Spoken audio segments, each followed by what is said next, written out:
welcome back to another episode of the Alter Your Health podcast, your source of information and inspiration to promote the holistic transformation of your health and the health of our planet. I'm your host, Dr. Benjamin Alter, and thank you again so very much for taking the time out of your busy life and your busy day to be with me on this show here and now. In your earbuds, on your computer screen, wherever we're connecting in from, I am truly grateful. So thank you for taking the time and doing that. And also, I would really thank you and appreciate you for giving any words of feedback, ratings, reviews on YouTube or iTunes or wherever you're listening in on. Would appreciate that as well. And I am grateful for this conversation, another beautiful one, continuing to unfold in our knowing and understanding of holistic health and healing through another perspective with our guest this week, Erin O'Rourk. Erin is a licensed aquatic bodywork therapist working in San Diego, California. Her private practice includes clients from the nonprofit Wave Academy, which provides warm water therapy to military veterans diagnosed with post-traumatic stress. Erin has a master's degree in spiritual psychology from the University of Santa Monica. That is where Erin and I met initially. And through her studies and experience with this healing modality, she is captivated and inspired by the healing power of the unconditional presence of water. The unconditional presence of water. Wow.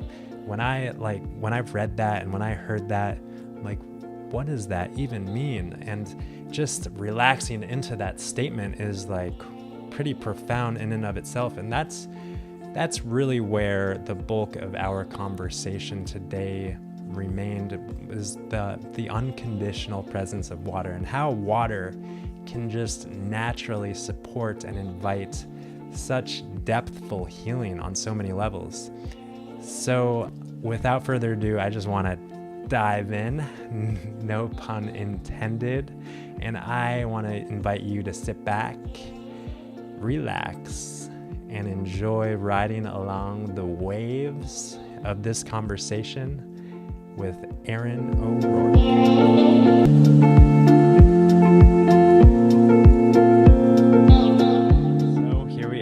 Thank you for joining us today on the Alter Your Health podcast. Erin, welcome to the podcast. Thank you, Ben. I'm happy to be here. Yeah.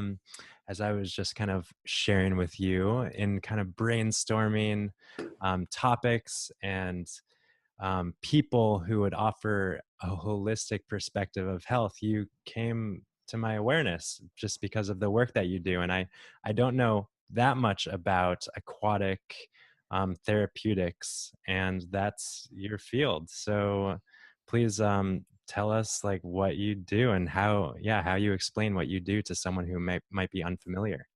Right. Well, I often start off by explaining that the work I do is done in 96-degree water, which generally works for everyone because it's such a easy temperature of water to be in. And it's an opportunity to float in that temperature water with the assistance I have of putting floats on a person's knees. And then the person puts their head back in the water and it becomes this really beautiful rhythmic, sometimes movement, stillness, an opportunity for the body to really unwind, I would say. And that is facilitated through whatever feels present to do for that client who I'm with in the water at that time. But in 96-degree water, our bodies don't want to hold tension.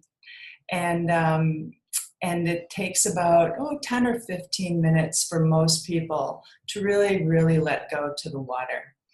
And in that experience, it can be extraordinarily profound. Yeah, the first thing that comes to mind in my very limited experience with that sort of setting, I mean, I've been in, warm water, but the first thing that comes to mind for me is just like the womb, being in the womb where we're kind of just floating and held in this Right. comfortable place. So yeah, it sounds.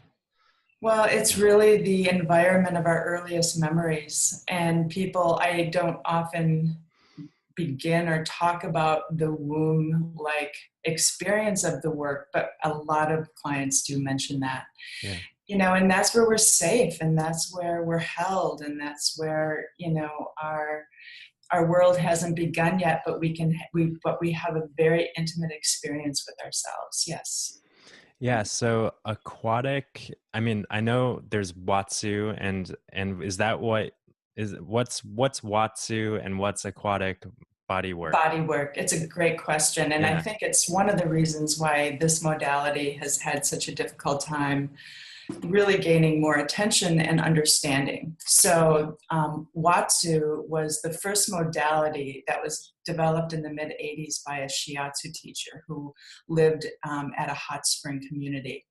And he was playing with using the shiatsu in the warm water, and he was seeing really profound results with that. So he created the modality called Watsu, which is shiatsu. And that is really movement and really the guiding principles for a lot of what many of us do. It was the first modality. And then at the same time in the 80s, there was a young couple in Switzerland who were playing with pulling one another and submerging each other under the water. They called their modality Wassertanzen, or water dance. And in addition to that, there was a gentleman who was a former ballet master, and he was creating something called healing dance, which was these beautiful, elegant moves in the water that really, the movement in the water is, it's profound, and I can talk about the different levels of what happens in the water. But so aquatic body work, for me, I've been trained in Watsu, water dance, and healing dance, and I use all three modalities in my practice. So for me to call myself a Watsu practitioner would be correct, but it's not quite indicative of everything I do. I take most of my clients, if they haven't had water trauma, under the water.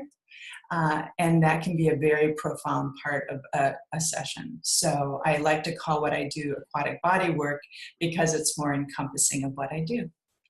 Yeah, well, that's very clear, and that's yeah, I think that example of things get confused in our world today with so many different Yeah. categorizations and characterizations, and it sounds like aquatic body work and all of the different types really is an ancient practice. Maybe, like, I'm sure Right. you talked about the more modernization of these techniques, but I'm sure people have been using water therapeutically. Well, I know they have in a lot of ways. So do you want to speak at all to any of the further history, or like where does it come in for you, like the important history of aquatic body work and in your practice? Or Ben, I'm glad you asked that question because I would love to explore that more, to have more language around the healing properties of water, which we've known for millennia.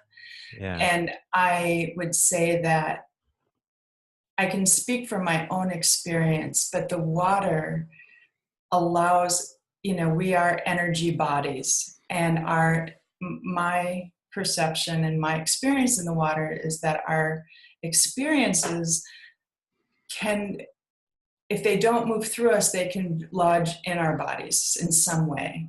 And so having a body in water and inviting that body to move is a very an opportunity for any energy that's stuck to let go.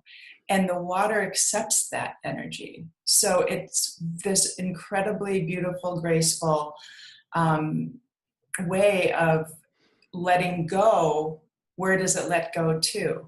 The water is this vessel or this medium that makes that letting go really tremendously graceful.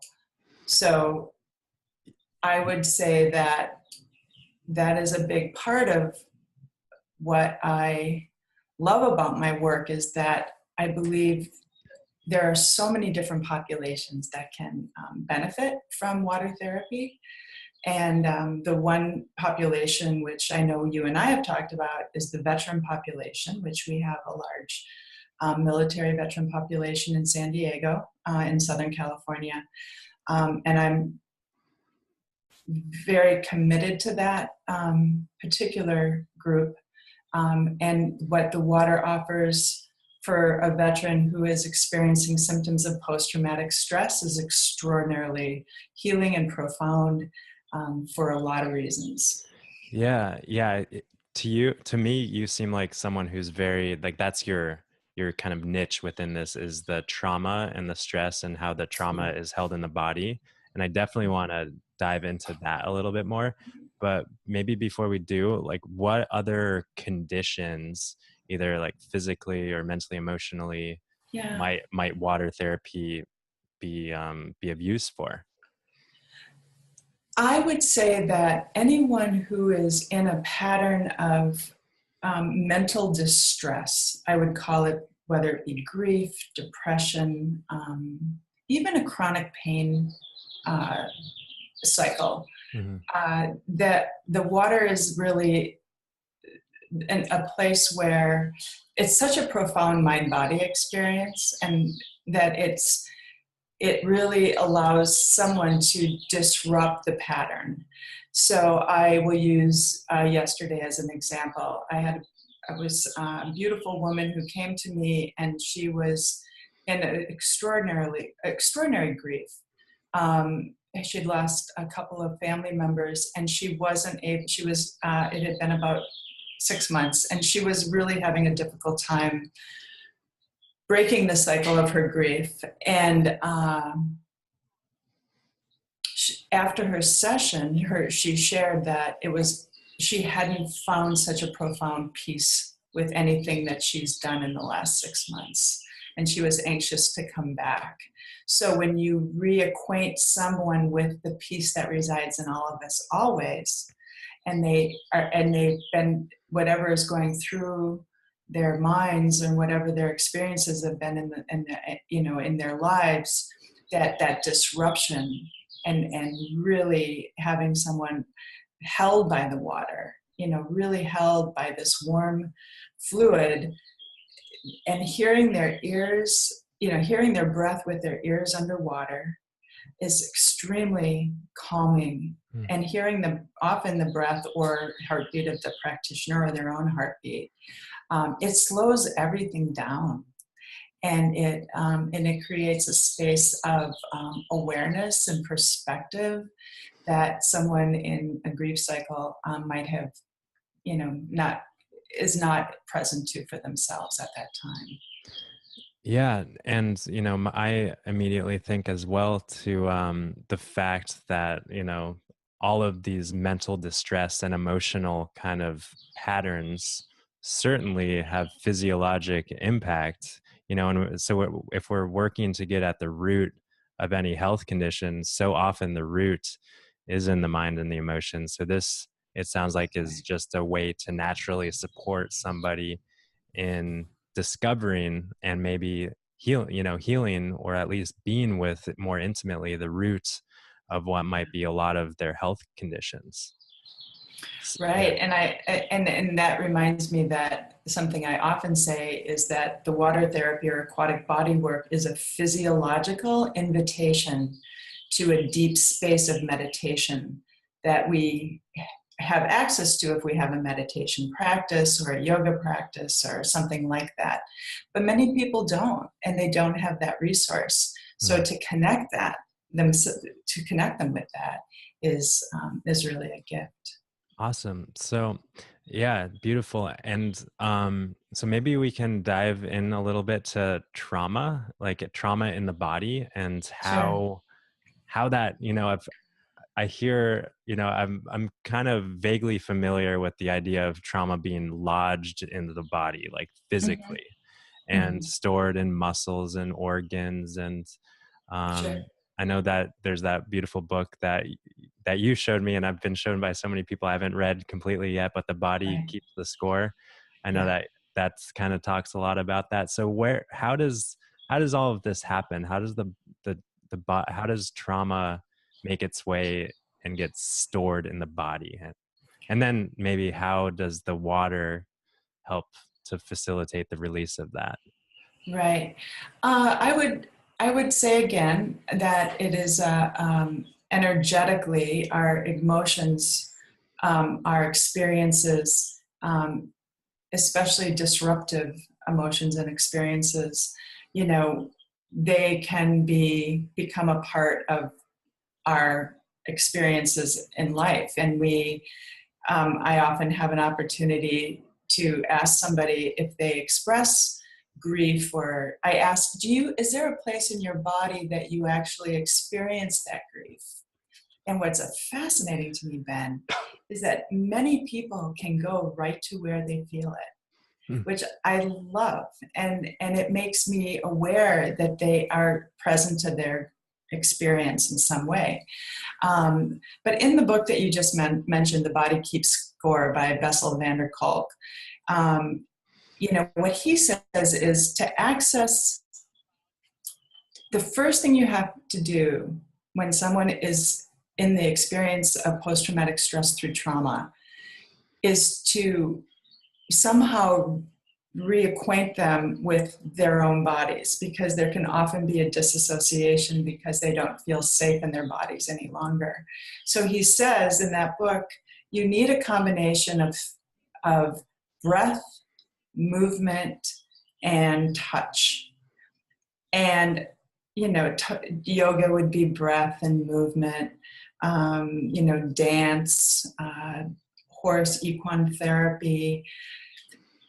When I heard him speak at Kripalu in October, I stepped on people. We were all we were sitting on the floor, and he took a break right after he said that. And I said, I do something that uses all three.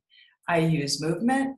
I have a person pay attention and get connected to their breath, and it's body work in warm water. So not only am I facilitating some amount of body work, but they have the sensation of this warm water rushing over their bodies for, 50 minutes, which is a typical time to have a session. And, and he was quite fascinated with it because he was not familiar with it. And so I would say that how the body absorbs that energy, I can't speak to. I wish I could.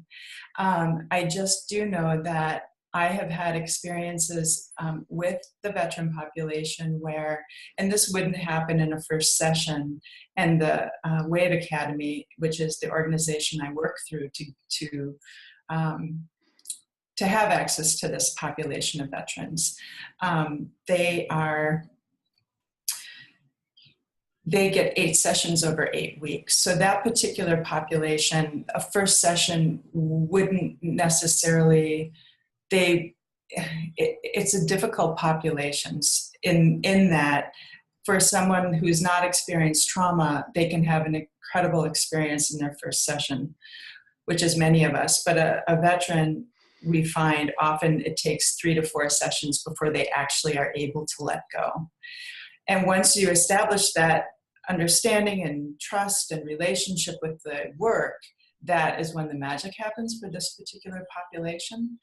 And my experience has been when a flashback can happen in the water, the body, it's almost like a shuddering. I don't know if you know Peter Levine's work in somatic experiencing, but it's that whole idea of we are animals, and in the animal world, if an animal is being pursued by a predator and they get away, they have to shake off the experience, and that's how they go back into equilibrium. So this is the same thing. My experience with the body in the water that's finally let go of an experience, it feels like a shaking off. And it goes right through the body, and it ends up going out the feet. And the veterans can even tell us that. And when it happens, it's not the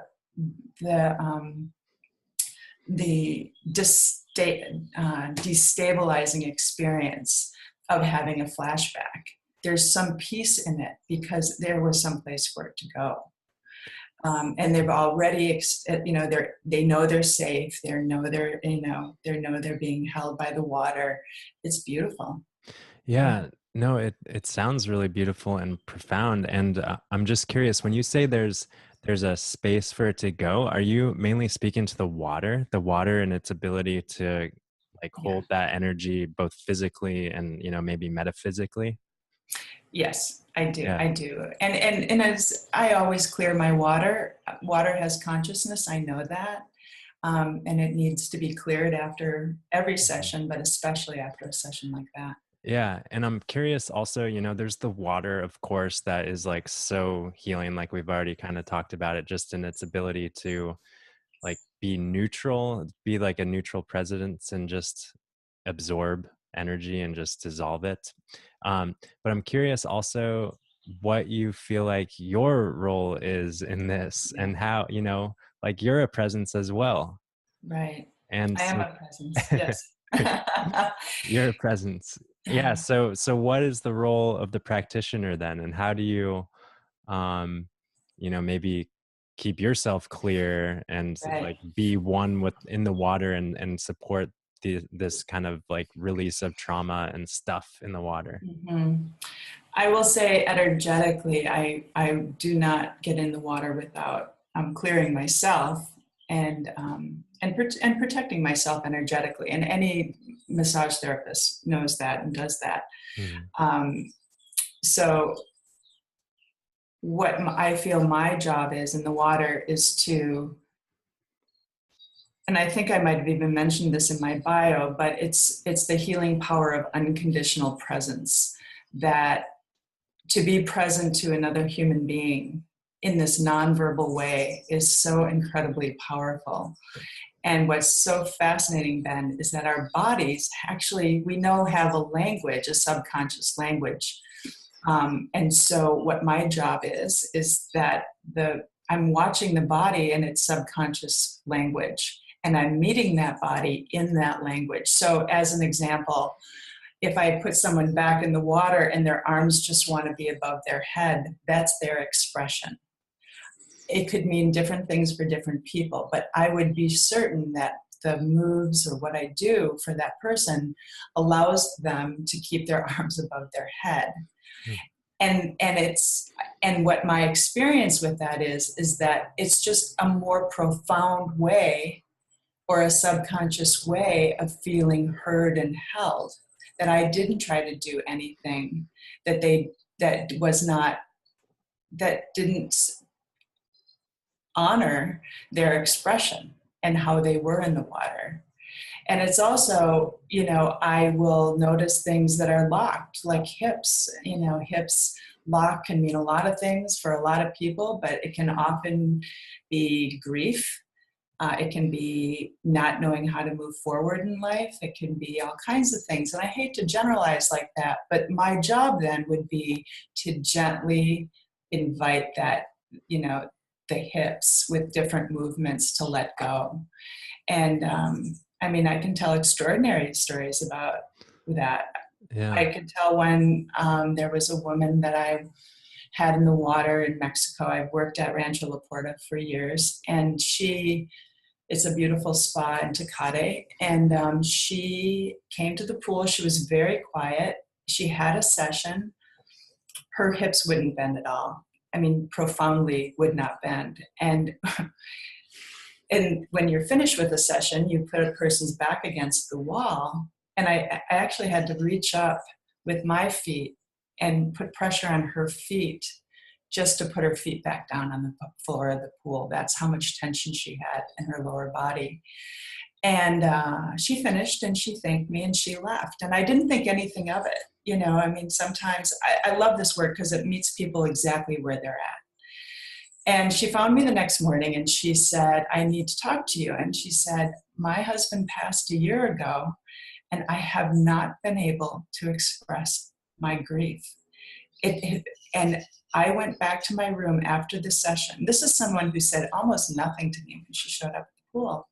She said, "I went back to my room," and she said, "I cried all night long. I am so grateful to finally be connected with that energy, or she didn't say energy, that's my word, but she said, be connected with the emotion I've been feeling for a year that I have not been able to express. Yeah, I loved that story. Yeah, no, I'm interested in learning more stories. There's like, I feel like a couple things I feel like I just want to point out and emphasize for myself. One that I really appreciate is, when you're describing your role in this healing process, it seems like you're almost what comes to me is that you're almost like an extension of the water. You Mm, are like water with human consciousness, and you're right. you're able to kind of make choices and take action, but you're Mm, doing so in the consciousness of water. And by that I mean, that unconditional acceptance and support, and right. not trying to change or fix or manipulate with any agenda, but just Right. supporting. and, Right. and that's so beautiful on so many levels. And what's the other thing that just is profound for me is because a lot of times I think about these the healing journey in the mind and the emotions, and I think about, I think we live in a society where a lot of people are told that they need to work things out, and talk therapy is obviously a super huge popular thing that people are kind of forced into or called into.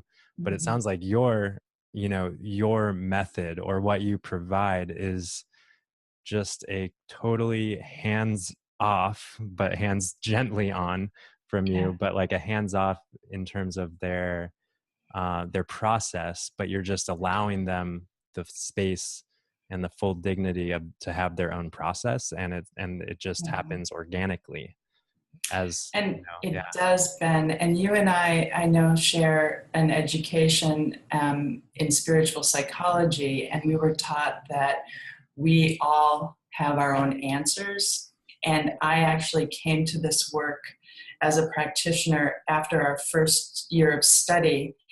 And I think that's what drew me into the water right off the bat. I saw people like almost hearing themselves because they were able to access that deep wisdom for the first time. And when they open their eyes after a session, my job is really to reflect back what came up for them, Hmm. just so they can hear their own words and anchor those in.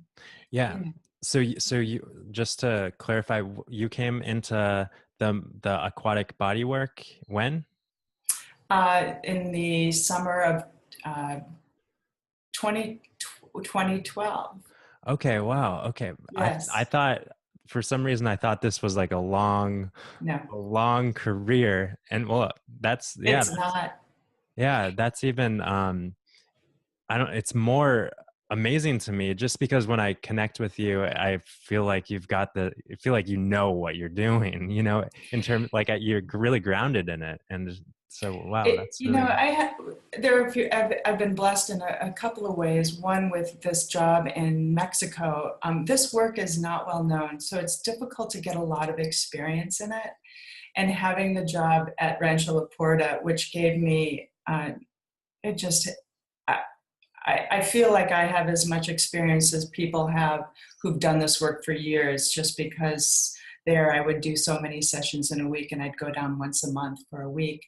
So yes, and I did get that job shortly after I received all my training and my massage license.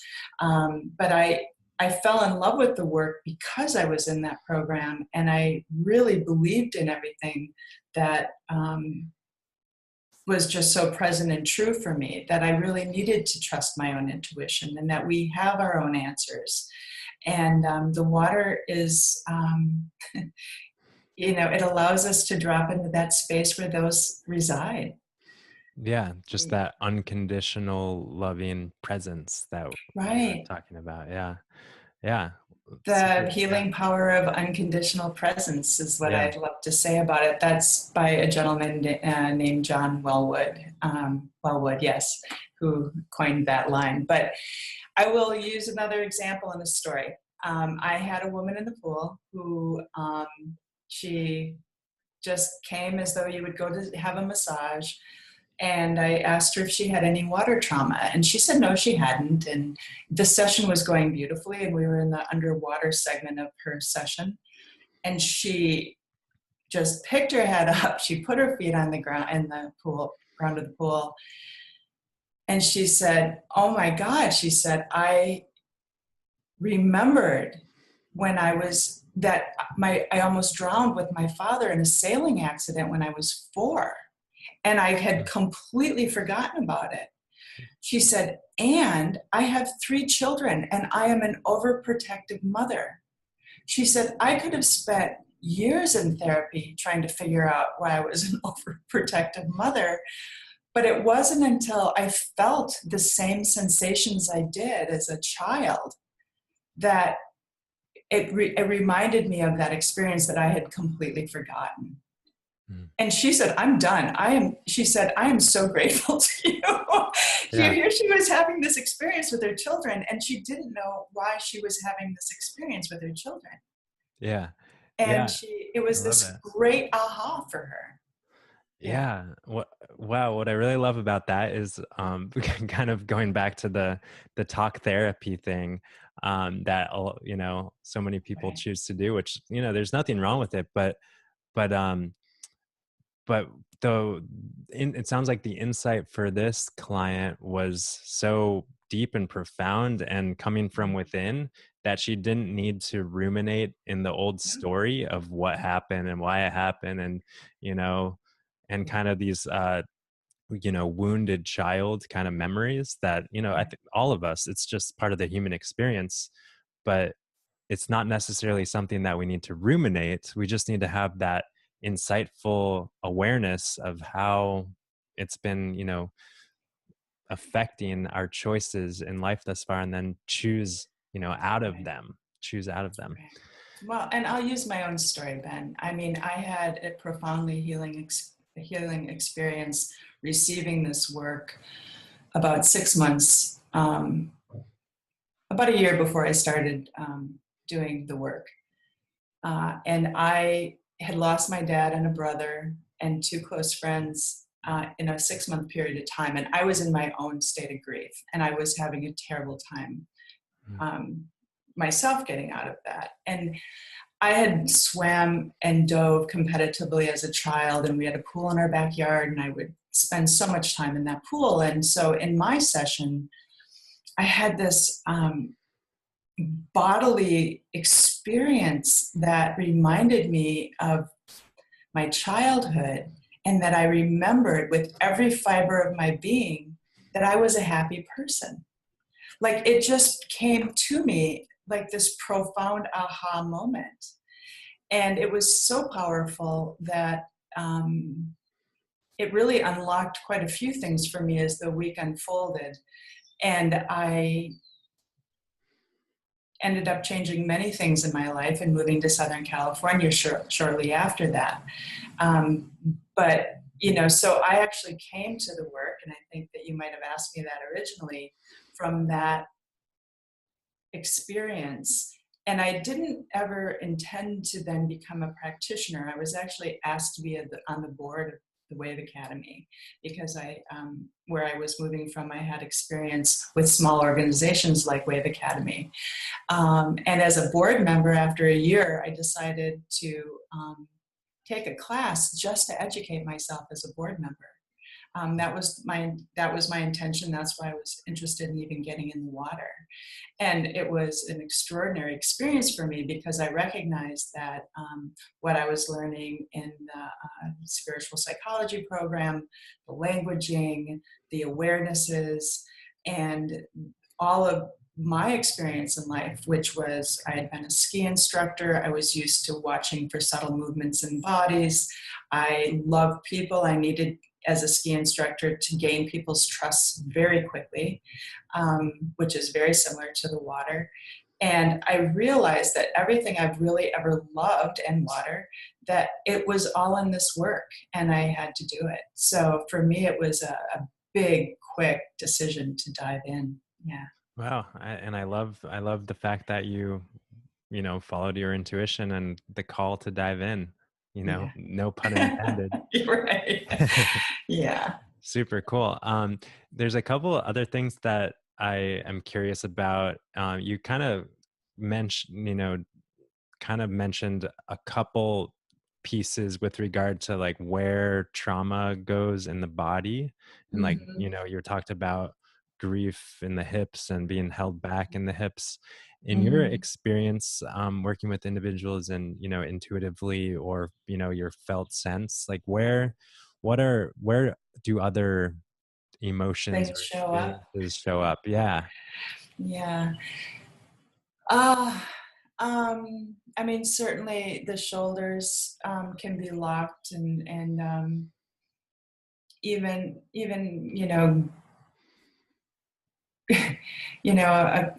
this is just an example of that. I was working on someone who just stood up and said, "I'm just in so much pain in my shoulders," and I had done enough work that I knew it wasn't something I was doing. And I said, "If your shoulder could talk right now, what would it say?" Have such tremendous guilt right now, is right now on the East Coast having surgery today. And I feel like I should be there. And that's what's going on in my shoulder. She knew it. So I think that, you know, for me I could never have said, well, shoulders mean that my father is on the East Coast having surgery. I mean, it's a burden, that you're carrying a burden that you might not even be aware of, or, you're not consciously connected to. And so if someone tells me that they are feeling nervous when they get in the pool with me, and I ask them where they feel that nervousness, and it might be in their stomach. I mean, the stories I get when I attend to their stomach, it might be lost pregnancies, and they're having difficulty with a adopted child. I mean, Ben, there are so many stories I wouldn't even know how to begin to tell them. So it's really, the point is that our bodies are our biggest ally. And I told you that this past week I went to the International Trauma Conference in Boston. And it's Bessel van der Kolk's meeting. It's the 29th year. And they're mostly scientists. It was 4 days. And what was so amazingly profound to me is that, we're talking about mental health. All the breakout sessions were about connecting with the body. They were equine therapy, storytelling, being an actor, yoga, and accessing the body that way. So these stories I'm telling you are extraordinarily important because it gives me the awareness that those experiences that we're not even aware of are in our bodies. And to have access to that kind of, it's really our deepest wisdom. When we have access to that, I believe that's when healing is able to begin. And I will even say for the veteran population, it's hard. It's what they often say in their third or fourth session will be, and it's almost consistent. They'll say, I have never felt peace like this in my entire life. And to reconnect someone with that innate sense of who we are as a human being and empower them to know that they have access to that through either more work in the water or a different mind-body experience like yoga, mantra, courses. It's so empowering. It's so empowering, because they really are losing hope. I mean, many of the vets that we see at Wave Academy, they've been looking for help for so long. And the trauma conference basically said, you need a lot of different modalities because you don't know what's going to work. There isn't one size that fits all. So, and you asked earlier too about who are the populations that are really,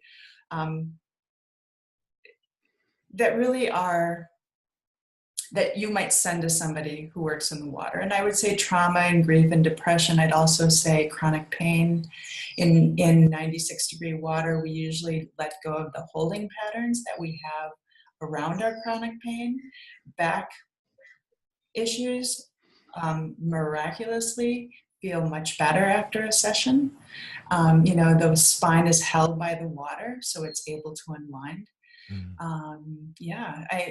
And for just anyone this woman who came to me with the awareness of the trauma of her 4-year-old self, she came for a spa treatment. She had no idea what was inside of her. And that's why I say the work really meets us where we're at. Mm-hmm. Like, what will assist us? What is, it makes me laugh when someone will say to me, when they open their eyes after a session, I wasn't ready for that. That can be a common reaction. And I love to say, if you weren't ready for that, that would not have been your experience, but you in fact were ready for that. Yeah, that's a great reminder that we are ready for whatever comes our way. So one question that popped up is, so when, maybe it's a little late in the conversation, but could you like walk me through a treatment? And because you talk, it sounds like you have an initial kind of conversation, or you're talking with the clients about, like, have you had any water trauma? And you're asking some kind of preliminary questions. And then are there any other words exchanged once you're in the water with somebody, or is it kind of, does it change with each individual? For the most part, the session itself is nonverbal, which I think is, especially, with the veteran population, I think that's extraordinarily profound, that it's nonverbal. When someone comes to the pool, I explain that their head will be in my hand, in my arm, or on my shoulder, that I will invite their body to make a movement, and they should let me to the best of their ability. There is no wrong way to do this work. Sometimes I will be moving them. Sometimes I will hold them in stillness. It's all part of the work that I do. That I explain that I'll put the flotations on their legs, and then I fit them with the nose clip. And then we have a nonverbal cue that I teach them about when I will submerge them. So for the first 10 or 15 minutes of a session, they don't have the nose clip, and I'm really assessing the body. I'm deciding if they do have anything energetically that there might be an opportunity to help them let go of. It could be their arms don't want to go above their heads. It could be their hips aren't bending at all. It could be they have no breath. Like, shocks me, Ben, how many of us don't breathe. And I try to, I get to that right before I put them back. But so I'm assessing the body, and then I give them the nose clip. We have, like I said, a nonverbal cue for that. They put it on themselves, and then I submerge them. And if you've been submerged a few times in water, the first couple times I submerge someone, it's not for very long, and I'm watching very, very closely. But there is this phenomena where under the water, in this warm water, we actually get longer breath, because things even slow down even more. Our heart rate and our respiration slows down more. So I always err on the side of caution. I never keep anyone underneath the water longer than I can see they're comfortable with. But it's always people's favorite part of the session if it's available to them. They love the freedom. They love the expressions that their body is able to make. I believe it's a deepening of the work. So we do that for 15, 20, 25 minutes, depending on how many times a person's been in the pool with me and what they like. And then I take the nose clip off. I put them on the side of the pool, and I really wait for them. I encourage them to come back slowly, because there's a beautiful resource space of when their back feels the pool and pool side, and I ground them in a nonverbal way. And then I encourage them to stay with the experience as long as they need to, and then open their eyes when they're ready. And that time on the side of the pool is really important, because they're no longer floating. It's a conscious, REM sleep, which is where our spirituality and our creativity and all those beautiful things. I can often see the eyes, twitching under the lids. So it's important to, come back into your body or you're profoundly in your body, excuse me, but just kind of come back to consciousness, or the consciousness that is available, and whatever that experience was for you. Does that answer your question? Yeah, no, that was very helpful, because just the bulk of it I kind of understood. Like I Sure. kind of was, had a sense of what was happening, but yeah, the introduction and then exiting the session, it Mhm. seems like both, the bookends of the session are very important in and of themselves. So yeah, that On that subject, what I didn't share is, before I put someone back in the water, after I've given them the instructions, I will remind them to connect with their breath. If someone's really not breathing, I might actually lift their head out of the water and invite them to breathe a little bit more deeply. yeah And then I also invite every one of my clients to make an intention for their session. If they're not used to making intention, I call it a wish or a prayer.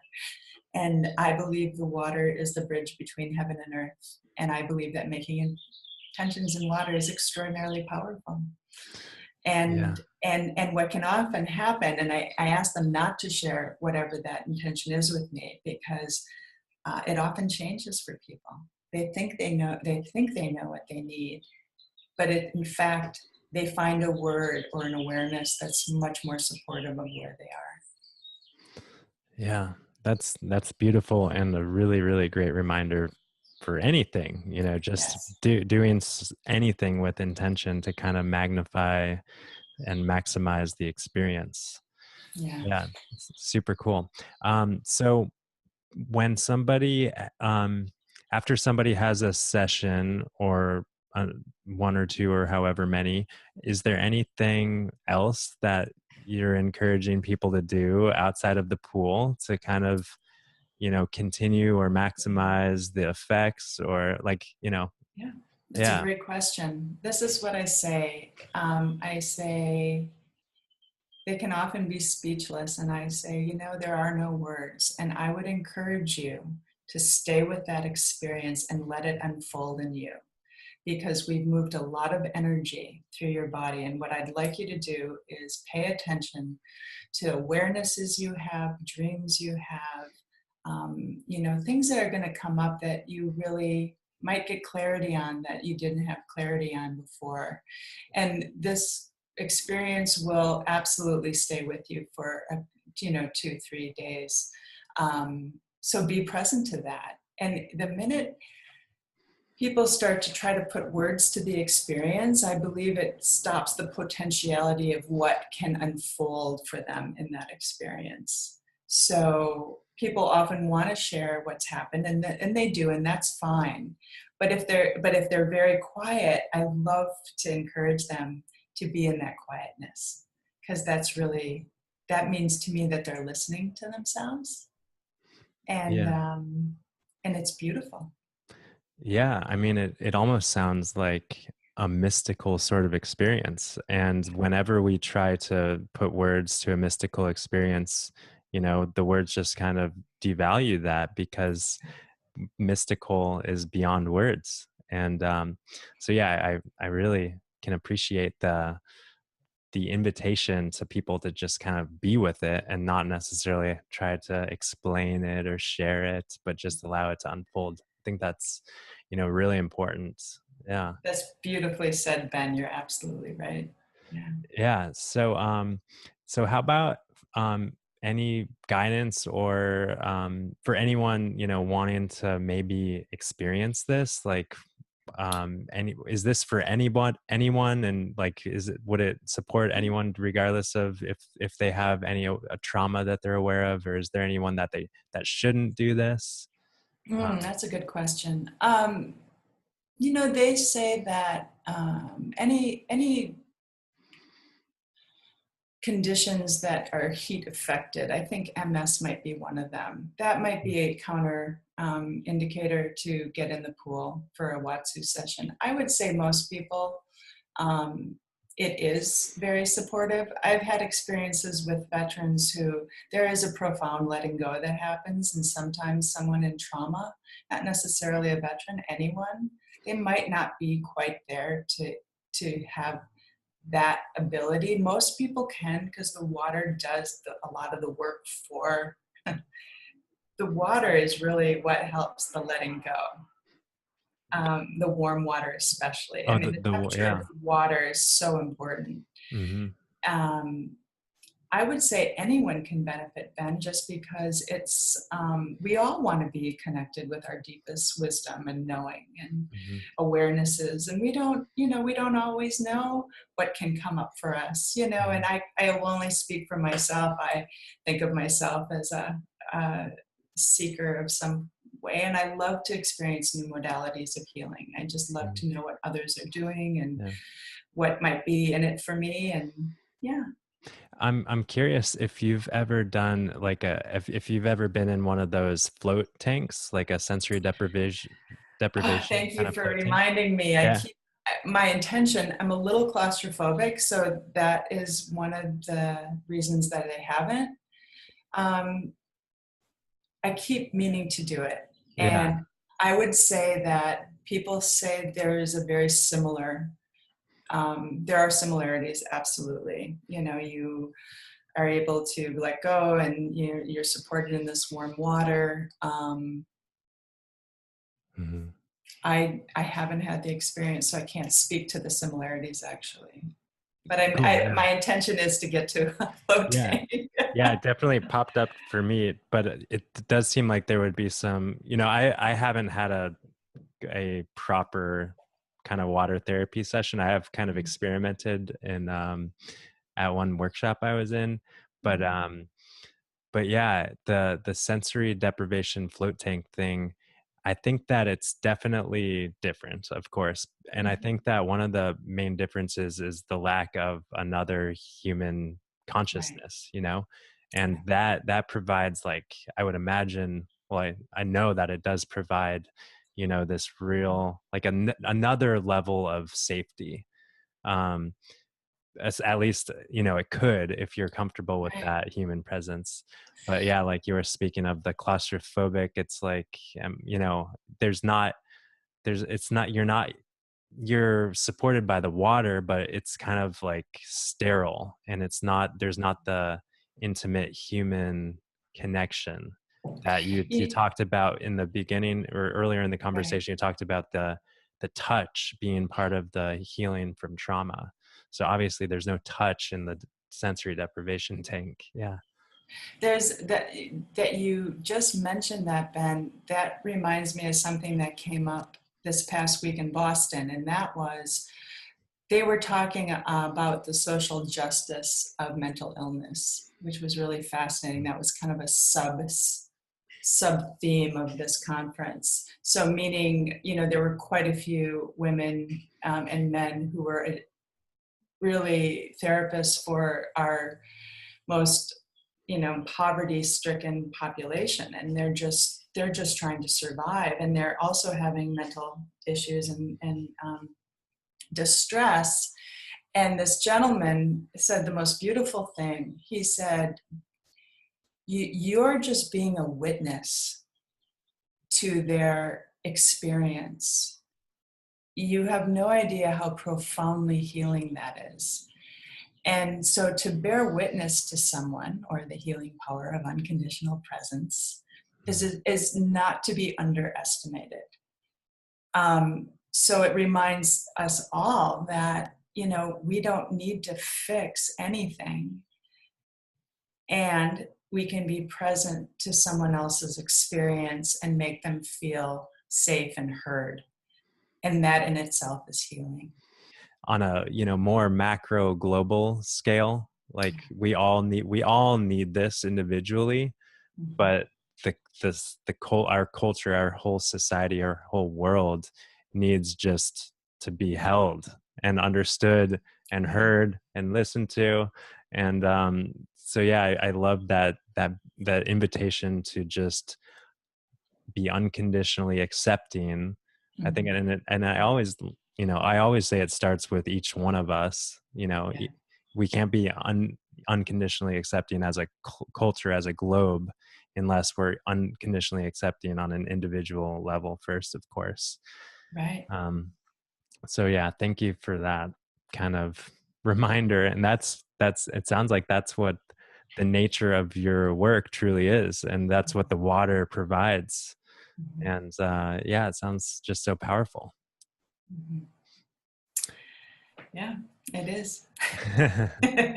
So yeah, for we were talking about like people who are curious to learn more about just in general water therapy, and is there anything that they should look for or avoid, Right. or just There's resources? I would say that anyone who is connected to someone who's experienced trauma through the military, the veteran population, I would encourage them to go to waveacademy.org.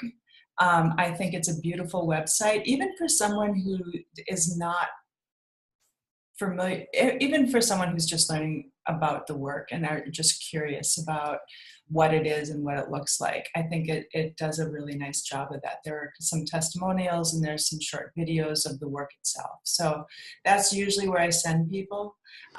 You can actually Google Watsu practitioners or aquatic bodywork practitioners in whatever town you're in, and sometimes things come up and sometimes they don't. I mean, we're all over the country. I would say that there is a very large population in San Diego because of our weather.